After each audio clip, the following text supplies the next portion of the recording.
ஓவராலாக கவனித்து பார்க்குறப்ப சார் 3 ஜெனரேஷனுக்கு அப்புறம் அல்லது 2வது ஜெனரேஷனுக்கு பிறகு பெரிய நிறுவனங்கள் ஃபால் ஆகுது. ஸோ அப்போ நியூ ஏஜ் கம்பெனிஸில் அல்லது புதியவர்களுடைய மன அமைப்பில் employee is the part of கம்பெனிங்கிற இமோஷனல் பாண்ட் குறைஞ்சிருச்சுன்னு நினைக்கிறீங்களா? ஆமாம், அவங்க வந்து கமர்ஷியல் ஆகிட்டாங்க. இந்தியாவோட சக்ஸஸ், பிஸ்னஸோட சக்ஸஸ் பாண்டிங் தான். நான் ஃபேமிலியாக தான் நினைப்பேன். என் கம்பெனியில் எவ்வளோ எம்ப்ளாயீஸ் இருக்காங்க, நீங்கள் யாரை கேட்டாலும் சொல்லுவாங்க.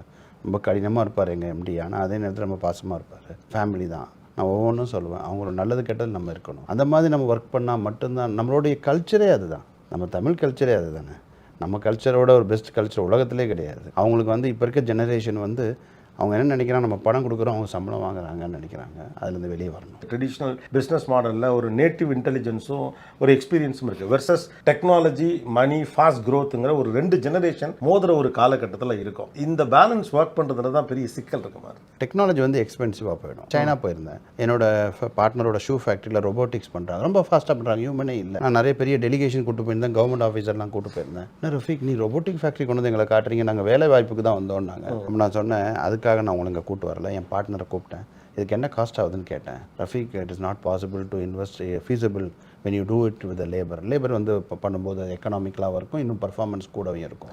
ஆக்சுவலாக டெக்னாலஜி உள்ளே வந்தால் விலை குறையுங்கிறது அது வந்து உங்களுக்கு கண்டிப்பாக ப்ரொடக்ஷனில் கிடையாது. கண்டிப்பாக அந்த investment on the machinery will be very expensive.